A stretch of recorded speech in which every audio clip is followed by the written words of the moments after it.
we got to ask ourselves, what do we do with Carvana? I mean, some stocks just don't know when to quit, and this is one of them. The web-based used car dealership that's shaken up the entire industry. Regular viewers know I'm a big fan of used cars for years because consumers want bargains, and these days cars last longer than ever. The whole complex has been doing well, but Carvana is something else entirely. Here's a company that's trying to revolutionize the way we buy vehicles. No dealerships, no strong-arm sales tactics. Just go on the website, then pick up your car from one of the giant vending machine-style garages, or just have it delivered straight to your house. Now, there are a lot of skeptics here. People fretting about how quickly Carvana's burning through its cash, how much debt it's taken on. These are all legitimate worries, but every time I've listened to the bears, the stock is powered higher anyway. And it's no wonder why Carvana's sales more than doubled in the first half of the year. And the stock's up more than 150% for 2019. Welcome back to Squawk Box this morning. Carvana benefiting from the strong used car market in its most recent quarter. Total gross profit was up 145% from last year. Revenue more than doubled, and retail units sold increased 76%. Joining us right now is Ernie Garcia. He is the CEO and founder of Carvana, and it's great to see you this morning. And I think the big question that the marketplace is trying to figure out is just, you know, is this a pull forward of demand, or is this the future at this point? Well, you know, we're really happy with the quarter. More importantly, I think the way the business is going in general. In the quarter, you said we grew gross profit by 140%. We grew retail sales by 76%. We grew cars bought from customers by well over 100%. Overall, we grew revenue by 100%. So, last year in Q1, we did about $1 billion in revenue. This year in Q1, we did well over $2 billion in revenue. So we're growing really quickly. This is clearly something the customers want, and we're growing into that and working hard. Don't change the subject. Just answer the question.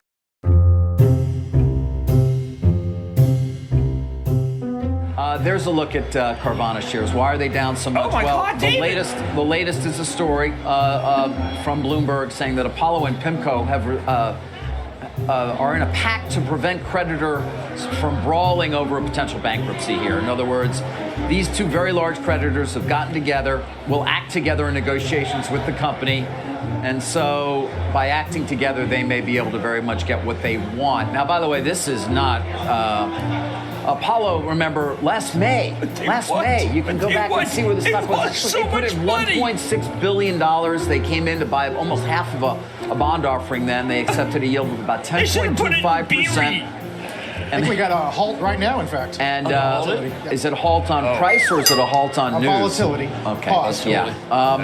But there is an expectation here that bankruptcy could be coming.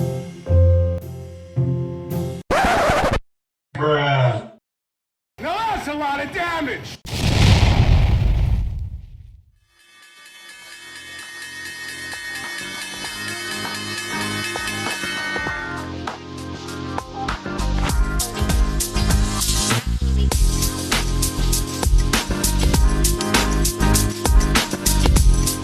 All right. Today is Wednesday, December 7th. This is a recap for the stock market activities today. And folks, I got a good one for you tonight. And look, anybody's having a 2008 deja vu here, because I'm having one. We're hearing about companies and funds blowing up. We know what happened with FTX, and yesterday we talked about Blackstone a little bit. And today we got another one, Carvana, and the writing was in the wall. We knew ahead of time, at least in this channel, that Carvana is going to go bust. It was just a matter of time, and now we know the time is here. And many more companies will face the same fate. So without further ado, here it is, in focus tonight.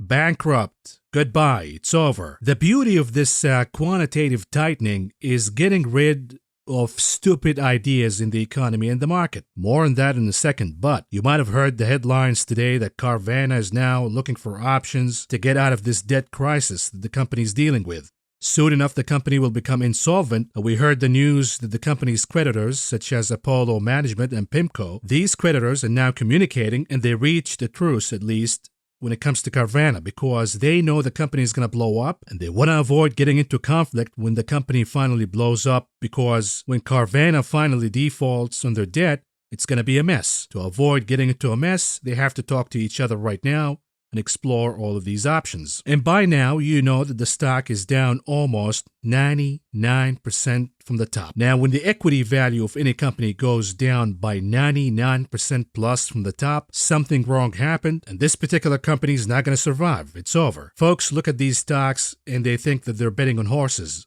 Oh, it went down 99%. Now it's cheaper. No, it's not. When a stock goes down 99% and even less than that, 60, 70%, which a lot of stocks, by the way, are now down 60, 70% plus from the top. It indicates that the company is getting closer and closer to bankruptcy. In the case of Carvana, in a nutshell, what happened here? In the aftermath of the great financial crisis in 2009, the Fed decided to unleash the era of quantitative easing, aka QE, where interest rates pretty much went down to zero. And that enabled a lot of stupidity and a lot of risk-taking in the economy. Stupid ideas such as, hey, why don't we make a vending machine for cars? Why don't we make a bike company? We call it Peloton, and we list it in the stock market, pretending it is a tech company. But under quantitative easing, money was cheap. If you have an entity, a company, you can borrow money at zero interest rates, and you can use that money to expand. You can hire employees, you can buy assets, you can build assets, you can advertise, and everybody thought that the party is going to last forever. And what fueled this mania and this stupidity, zero interest rates means that investors have to look for growth. And by growth, we mean growth in revenues. Nobody cares about profitability at all. It doesn't matter if the company is profitable under quantitative easing because we're looking for growth and future profitability. So what matters now is the growth in revenues. And if you have a company that is borrowing money for free, pretty much, they can expand revenues easily. And therefore, for years, retirement funds, pension funds, mom and pop investors, institutional investors poured billions and billions of dollars. In reality, trillions and trillions of dollars. In the era of quantitative easing, they pumped all of these trillions of dollars funding these kind of companies, growth companies, quote unquote. Now that pushes the equity value of these companies higher and higher and higher. And now they can borrow more and more and more based on this equity value, which is, by the way, inflated artificially. Because remember, a lot of these companies don't have profits, didn't have profits for a long time. But the revenues were expanding at a rapid pace. So the valuations were justified at that time, given the fact that interest rates are at zero. So companies like Carvana have been racking debt for years, billions and billions and billions of dollars. Then came 2020 and the thing, pandemic. What did the Fed do? They ushered the biggest tsunami of liquidity in human history, and they pushed interest rates back to zero. And the fiscal policy spent stimmies all over the place, billions and billions of dollars. So what happened is, all of a sudden, Carvana in 2020 and 2021 experienced a surge in demand because you have a lot of folks with a lot of stimmy money, a lot of savings, and they chased the inventory of used cars. Now, in the pandemic, they couldn't go to the dealer because everybody was locked at home. So Carvana's business thrived. A lot of folks were buying cars using Carvana. But the demand surge, fueled by the stimmies, combined with a shortage of supply of cars in Carvana, pushed prices of used cars significantly higher. Now, the company Carvana thought that this is going to be the new normal. And it is justified now that interest rates are back at zero, thank you to the Fed. They can borrow more debt, and they can use this debt to buy used cars in the market, overpaying for these cars because they need inventory. The demand is so hot, but they don't have inventory. They got to get the inventory somehow, somewhere, and they achieved that by overpaying dramatically for used cars to have this inventory. And the goal is you buy them even if you overpay for them, doesn't matter, because you're going to sell them to the end consumer at a higher price. Effectively, this was the first time in history where the consumer got to scam the dealer. I remember selling my car to Carvana at the time, and I sold it to Carvana for way above the blue book price. In other words, Carvana overpaid me for the car. Now, back in 2020, 2021, they can flip that car easily for more profit, no problem. The problem is they thought that this environment is going to last forever, and they continued to overpay for inventory. And they continued to borrow more and more and more cash, racking up billions and billions of dollars on the balance sheet. And then with this insanity came inflation. And little by little, inflation occupies the spending power of the consumer. They can no longer spend on goods, buying washing machine, used cars, even homes, because now they're paying more at the grocery store, they're paying more for rent, they're paying more for gas, they're paying more for utilities. So the spending priorities of the consumer shift, and they're no longer interested or can afford overpaying for these used cars. The demand all of a sudden slows down for used cars. What is the end effect of all of that? Used cars prices start to go down. Now think about it. Carvana overpaid for the inventory. All of a sudden, now the demand goes down and the prices of these cars start to go down too. In other words, Carvana ended up holding the bag here. And on top of that, because we have inflation in the economy, the Fed decided to raise interest rates dramatically to tackle inflation down. Now remember all of that debt that Carvana racked up to cash in the mania? Well, now servicing that debt cost a lot more than it used to. But the company is holding the bag on the inventory they have right now. The revenues are going down, while the cost to service their debt is going higher. You put two and two together, this company is going to blow up. And many more companies will face the same fate. The children of the quantitative easing era, well, not all of them are going to survive. Either these companies manage to become profitable and manage their debt before interest rates shot up significantly higher, or they're going to pay the price and they're going to go bankrupt. And of course, the mom-and-pop investors are the ones holding the bag in Carvana stock right now because they got sold the story here. They got sold that this is the Amazon of used cars. This is the new disruptor that will take down dealers out of business. And mom-and-pop investors bought the hype, and they bought Carvana stock when it was trading above 100, 200, 300. Now the stock is almost down at zero. It's a Ponzi scheme. This is what happens under quantitative easing. Under irresponsible monetary policy. You see Ponzi schemes all over the place. But don't feel bad for the management, for the executives, for the CEOs. Oh, they knew this is coming, and they got out exactly at the top, including the executives in Carvana. Take a look. Several corporate insiders and executives managed to avoid the current tech wreck with big payouts. Robert Frank joins us with that story this morning. Robert. Good morning, Andrew. More than $5 trillion in wealth has been lost in the stock market so far this year, but some insiders at some of the biggest losers cashed out before the big drop. Peloton shares down 90% from their peak, but before the fall, CEO John Foley cashed out $119 million in stock. Insiders selling over $500 million in total. Carvana's market cap has dropped from $70 billion to $6 billion. But Ernest Garcia II, he's the father of the CEO. They control together the voting shares. He sold $3.5 billion in shares on the way up. His shares, that share sale totaling more than half of the company's current market cap. So the Garcias, the founders of Carvana, got out rich. They cashed out about $4 billion plus from dumping these shares. Now the company Carvana is worth less than $1 billion. It's about to go down to zero. And who saw all of this coming, by the way? How about the guy you're listening to right now? I've been warning and warning and warning for years, going all the way back till September 2020, when I said this is your daily reminder that Carvana is a company run by an actual convicted con artist. This is Garcia the father. But the mom and pops didn't care. They kept buying all of these garbage companies, pouring their life savings to invest in these companies. And a guy like me who've been warning about this mania, I got called a boomer, a perma bear, oh, you're just jealous, bro. It's different this time around. Yada, yada. Well, now you know. And you have to look at each company you're invested in, or each company you might want to short. Look at the debt-to-equity ratio. If the debt-to-equity ratio is moving significantly higher, rapidly, we got a problem here. This company is about to go bust. In the case of Carvana, the debt-to-equity ratio reads at almost 22%. That means that the debt of the company is worth at least triple the value of the equity. The company is going to go bust. Simple as that. And you're going to see more companies such as AMC, Carnival Cruises, GameStop. All of these trash companies will face the same fate. Listen to Dr. Rubini, who warns that we're going to see many more companies going bust. And if you think that this is it, that the stock market will just rebound and move higher again, think again. Take a look. But no, these are probably not companies. I mean, is it companies that without taking a judgment, that actually,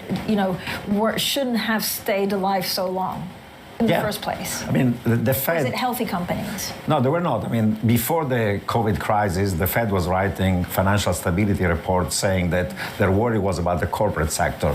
High debt, trillions of dollars, leveraged loans, CLOs, high yield fallen angels. And what happened during the COVID crisis that those institutions, those corporations, not only didn't go bust, but they were bailed out. Went to zero rates. We even bought high yield bonds, and therefore everything was bailed out, and they borrowed even more.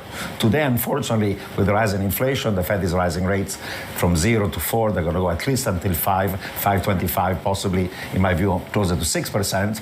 Then the institutions that are insolvent are going to have to go into distress. And that's the credit stress. And so the credit stress, what does that mean in terms of correction for the markets, for example, for equity markets? How much lower should we be? Well, even if you had a short and shallow recession, typically from peak to trough, the S&P 500 falls by 30%. During the GFC, it fell by 50%. So even if we had a mild recession, right now the market is down, depending on the day, 15% from the peak, you'll have another 15% leg down. If we have something more severe than a short and shallow recession, but not as severe as GFC, you have to go to minus 40 from minus 15. So you have another 25% downside potentially in the markets. But perhaps the most terrifying aspect of this story is the level of insanity by the consumer. The consumer stampeded to buy these cars, be it new or used, and they took an insane amount of debt to finance, lease, and buy these cars, to the point where paying $1,000 a month plus, not for a home, not for a mortgage, but for a car, has become a common practice. Take a look. $1,000 a month for a car. First time I heard about this, Tyler, we had a few of these a couple of years ago. I thought, who are these people who are doing this? Well, now a lot of people are doing this. This is data from Edmunds, and look at the increase in the percentage of auto loans in these respective months that included a $1,000 a month payment. $1,000 a month! Back in March of 21, it was just 6% of buyers. Last month, 14% of those who took out a new vehicle auto loan said, yeah, I'll write you a check for at least $1,000. We went to Adams Toyota in Lee Summit, Missouri, just outside of Kansas City. We've talked to Scott Adams a number of times over the years, and we said, what are you seeing in terms of the people who are taking out these $1,000 loans? And he said, not only are they taking out these loans, but increasingly, they want to spread out the payments as long as possible. 7 and 8 year, even 10-year loans are becoming a little more frequent. Bottom line is, he says more and more people are just comfortable with these payments. Now think about it. These folks are paying $1,000 for a car. Not rent, not a home. They took an insane amount of debt. Well, interest rates are now moving higher, meaning for them to service this debt, it will cost them even more. But let's assume that the majority of these loans are at a fixed rate. Okay, no problem here, right? Well, what happens when this consumer, who's now paying $1,000 a month in an auto loan, and God knows how much they're paying in a mortgage and credit card debt and all of the insanity that they've been taking? People are using a firm buy now, pay later, racking up an insane amount of debt as inflation continues to bite and move higher. What happens when these people lose their jobs? Well, delinquencies start to hit, and they're already hitting. Take a look. Hi, Morgan. This is new data from TransUnion looking at auto delinquencies, where things are with the auto loan market in the third quarter. And no surprise, as the economy has slowed down, we've seen an increase in auto loan delinquencies. These are 60-day delinquencies. This is, by the way, the highest point in at least a decade, according to TransUnion. Couple of things. One, it's primarily subprime. And two, some of this is because people who were in loan accommodation programs are no longer in those programs. And this is going to get a lot worse, folks, because the Fed is now fighting inflation, and we now know that the Fed has to do a lot more to take this inflation down. They need to raise interest rates even more than they even think. And if they do that, they will indeed crash the economy into a recession, perhaps a depression. Economic indicators now, including the Fed's own indicators, are showing a chance of 100% of a recession in 2023. Now, I haven't heard of a recession before that doesn't include folks losing their jobs. So when these consumers lose their jobs and their main source of income, how are they going to pay for the insane mortgage that they took? How are they going to pay for the insane auto loan payments that they took? How are they going to pay their credit card debt? How are they going to pay the buy now, pay later debt? I think the answer is clear. They're not going to be able to do so. They're going to default. And when these accounts start to default, now we have a contagious impact in the economy, where these buy now, pay later companies, they will blow up. Companies like Carvana, they will blow up. Small lenders, they will blow up. We will see dramatic change and a reckoning in this economy. But here's the good news. Those of us who waited, and remember, I've been saying in this channel all along, good things come to those who wait. Those of us who wait, we will be able to scoop up all of these used cars, new cars, even homes for pennies on the dollar. You know why? Because when these folks lose their jobs, the easiest expense they can get rid of is dumping their cars. And they're going to have to do so by taking a loss in dumping this car. Meanwhile, you'll be able to pick it up for pennies on the dollar. Good things come to those who wait. And this is yet again a reminder for folks who say, oh, used cars prices are going down. Home prices might go down too. Maybe inflation is peaking. And the Fed is going to ease, and we're all going to live happily ever after in a soft landing. It's not going to happen this way. It's a fantasy, and in reality, if inflation goes down, it will be going down for the wrong reasons. And the main reason would be the recession, because folks are getting rid of these expenses. They're dumping cars, they're dumping homes, they're dumping appliances, they're dumping anything to raise cash because they lost their jobs. They lost their main source of income, and that produces deflation. But at what cost? Deflation is happening because of a recession, not because of a soft landing. Anyhow, folks, with that lovely story that we just covered, let's move on to the coverage of the stock market, and we begin with the closing of the indices today, and here we go. The majority of the indices closed flattish. In the case of the Dow Jones, beat a little bit in the green, scoring gains of 1.58 points, or pretty much flattish. Doesn't matter. Nasdaq was actually in the red, down by 56.34 points, or a decline of 0.51%. The S&P down by 7.34 points, or a decline of 0.19%. When we look at the sector's performances today, what is the theme here? Coming up at number 1, we're going to give the gold, the silver, and the bronze to healthcare because it was the clear outperformer today. Healthcare outperforms in a recession theme, and we see this consistently. Even when the market goes down, what pops higher again? Where are investors buying the dip? The answer is in the recessionary themes. We're talking about healthcare, we're talking about consumer defensives, we're talking about utilities. What are the laggards? If we have a recession theme, the expansionary/inflationary theme, aka the offensive, risk-on kind of sectors, they lead the laggards. In this case, communication services, cyclicals, energy, technology, all at the bottom. When it comes to the advance to decline ratios, NYSE 40% advancing versus 50% declining. The Nasdaq 36% advancing versus 60% declining. On to commodities, the decline in crude oil futures continue. More and more evidence that the market is now betting on a recession. Now we could see a rebound in crude oil futures, but it has to happen quickly, and it has to be accompanied by a fundamental catalyst. We're talking either OPEC Plus intervenes or Russia retaliates. That will be a fundamental catalyst that will sustain any rebound in crude. Otherwise, any rebound will be sold right away. Unfortunately, of course, because we've been bullish oil. But if the market is betting on a recession, oil will continue to collapse. But perhaps a good sign for energy investors, look at the rebound in natural gas. Today, it scored gains north of 6%. And we know that the winter season is here, and it's going to get a lot worse. Number 1. Number 2, even if Europe has enough storage for this season right now, what happens in 2023? Are they going to make peace with the Russians and buy Russian natural gas all of a sudden? I doubt it. So again, the tailwinds are still intact for oil, for natural gas, but I'm not sure that I can trust the tailwinds anymore if the market is convinced 100% that a recession is around the corner, because that downward force alone will add tremendous pressure and kill all of these tailwinds and make them a lot weaker. Something to keep in mind. When we look at softs, we have gains led by OJ futures with gains of almost 4% for the day. By the way, OJ is making almost new highs now. Lumber also rebounding with gains of almost 2.5%. Then we have some modest gains for cocoa and sugar futures. On the other hand, the collapse of coffee continues, down yet another 2%. Cotton futures also down by about 3%. The dollar was shy today, was down a little bit, but that was good enough for metals futures to move higher. Gold up, silver up, platinum, copper, all up. Palladium is absent from the rally today and closed pretty much on the flat line. Meats muted across the board, beat on the negative side. When it comes to grains, we have a rebound here, led by wheat with gains of almost 3%, and the rally in soybean meal futures continues, adding about 2.25% worth of gains today.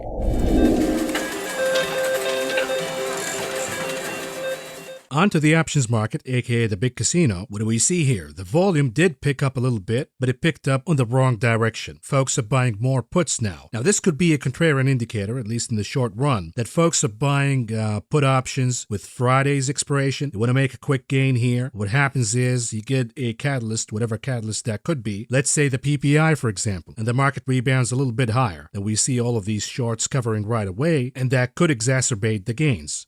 But another way we can look at the action today is we have conviction. Maybe investors and options traders So enough that the market is indeed shifting into a recession theme, and they want to cash in by buying put options right now while they still and remain cheap. The VIX a little bit above 20, the IV ranks, they're not elevated at all, so the premiums for put options remain cheap. But who's to say they're going to remain cheap as we continue to see the volatility moving higher? In any case, at number one, the hottest table by far was Tesla, the souffle, with around 1.9 million contracts traded today. About 55% of those were calls. And at number two, Amazon, with around 1.7 million contracts traded today. Look at this, about 71.5% of those were puts. And at number three, Apple, with around 1.4 million contracts almost traded today. About 60% of those were puts. They're buying more and more puts, betting on more and more declines. When we look at the unusual activities that took place in the options market today, we start with the ticker NVDA. It has been rallying higher off the lows as of late, but perhaps the rally is coming to an end. We will see NVIDIA going down and perhaps making new lows because somebody bought the 143 puts for the expiration date December 16 with expectations that NVIDIA could go down and lose more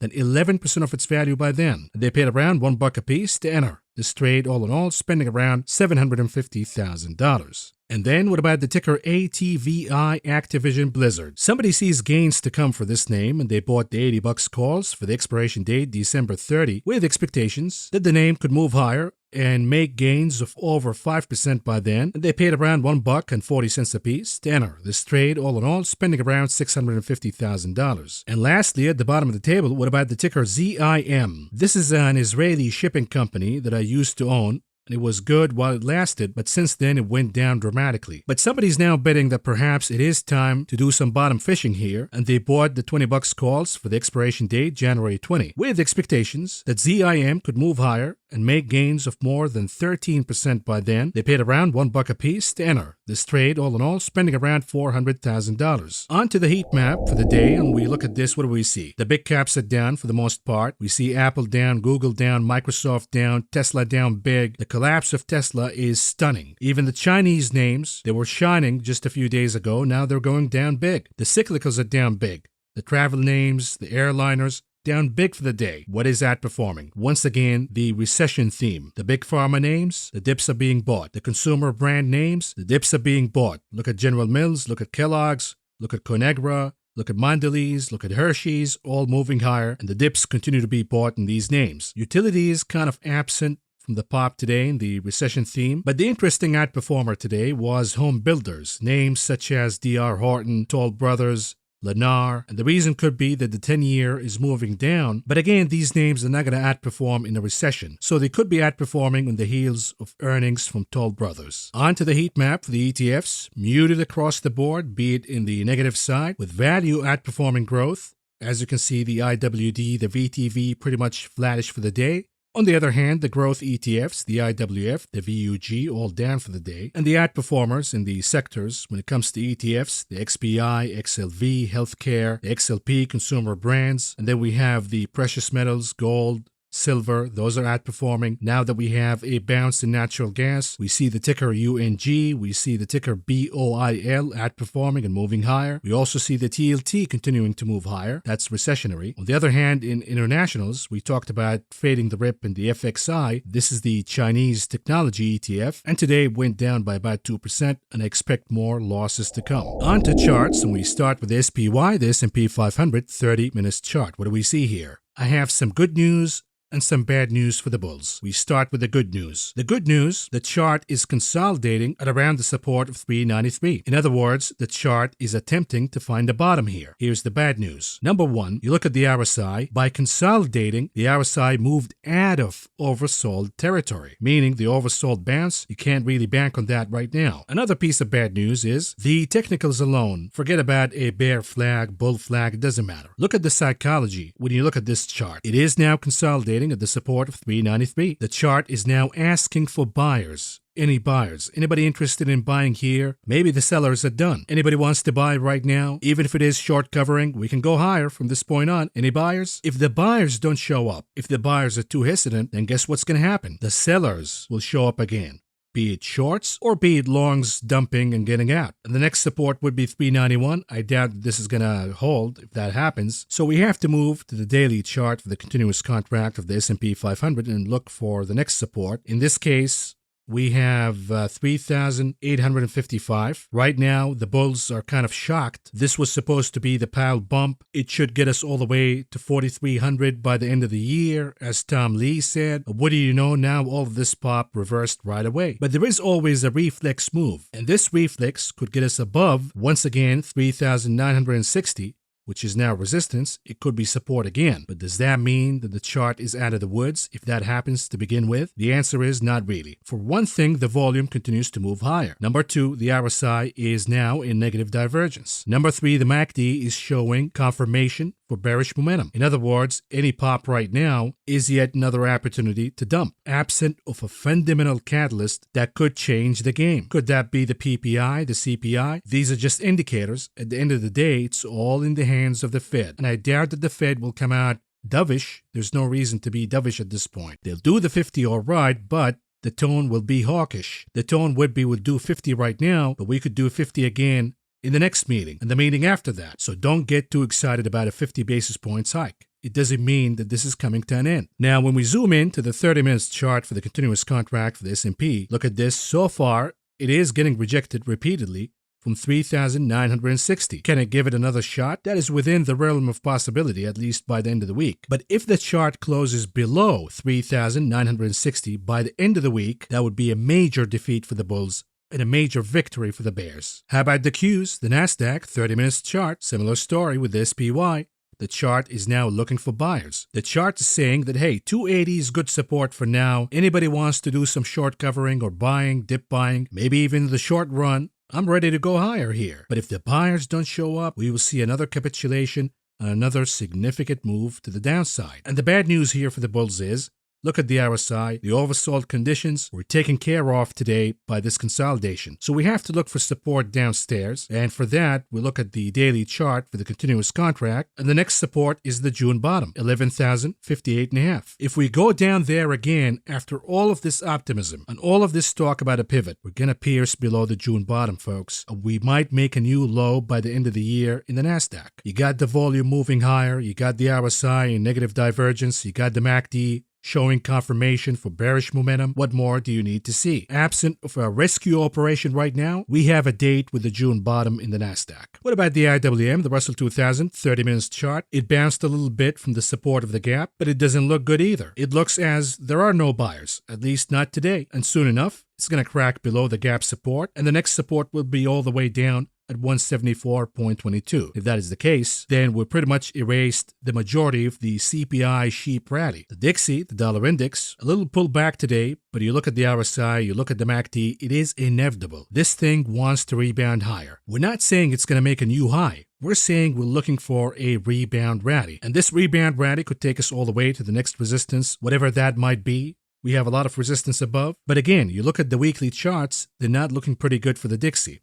In other words, we have a short-term rebound coming, but in the long run, the trend remains to the downside in the dollar. And before you get too excited about that, hey, the dollar going down, this is good news for equities. The dollar is going down for the wrong reasons too. The dollar is going down because we have a recession coming. This is at least what the market is saying right now.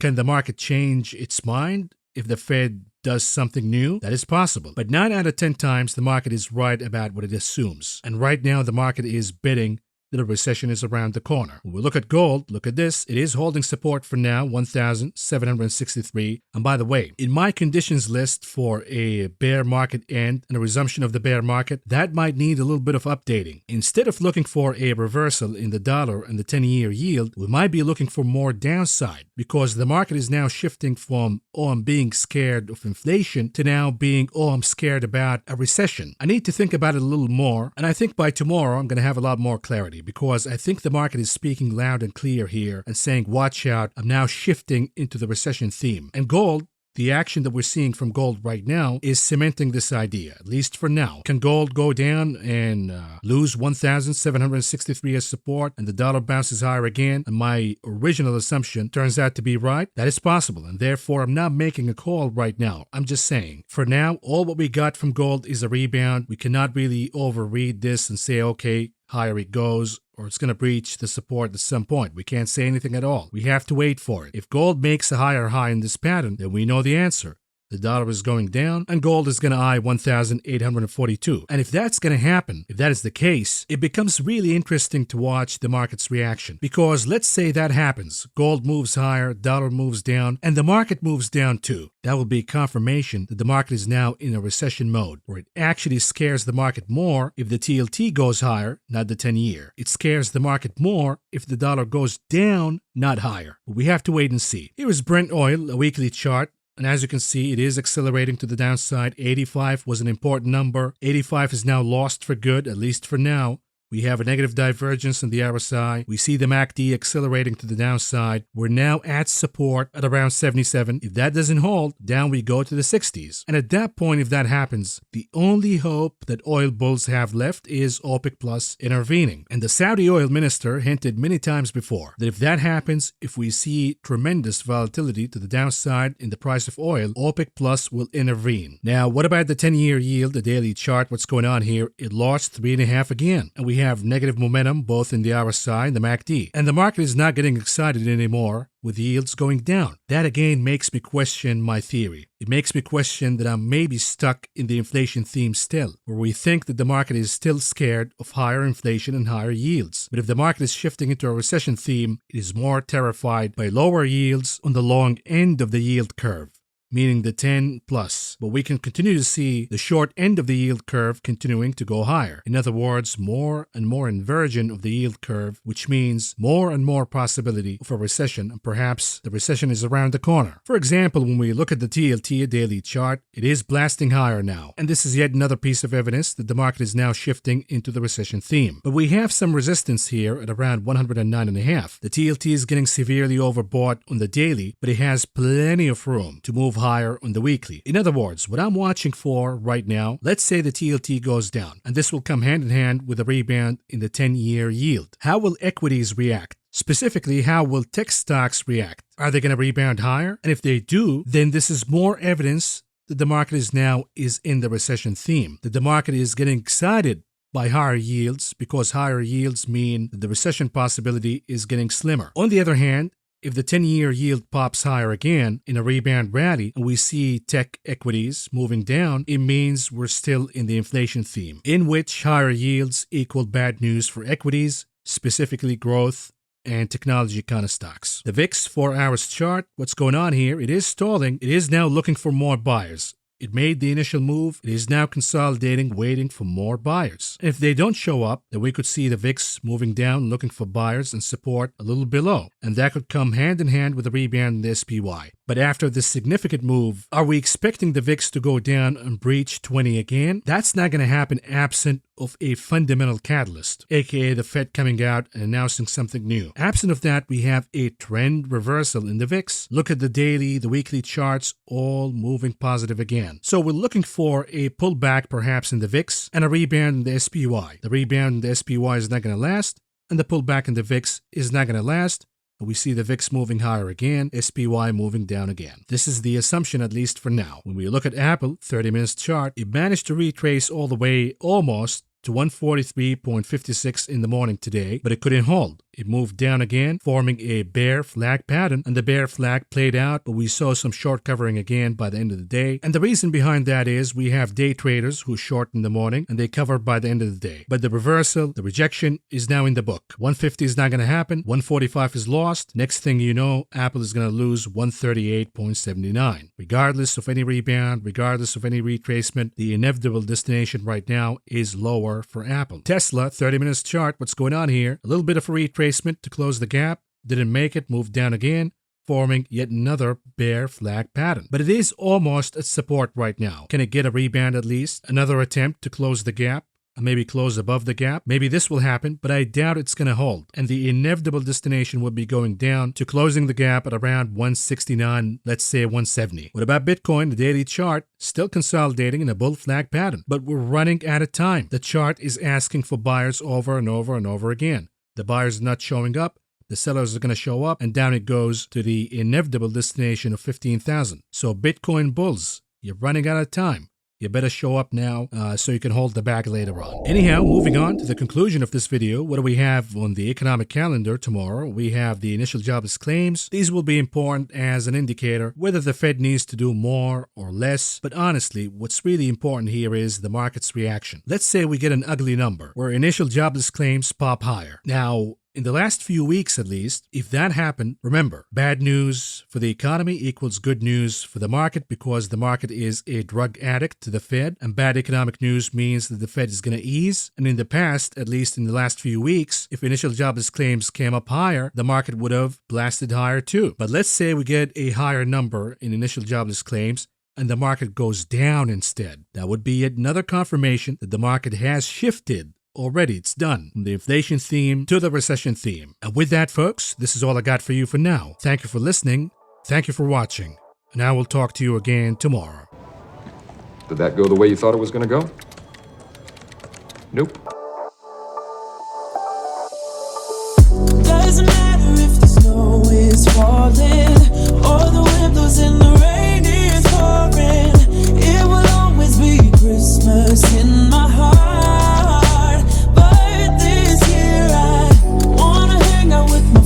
And family, making angels in the sand, you and me. Doesn't matter, it is Christmas in my heart.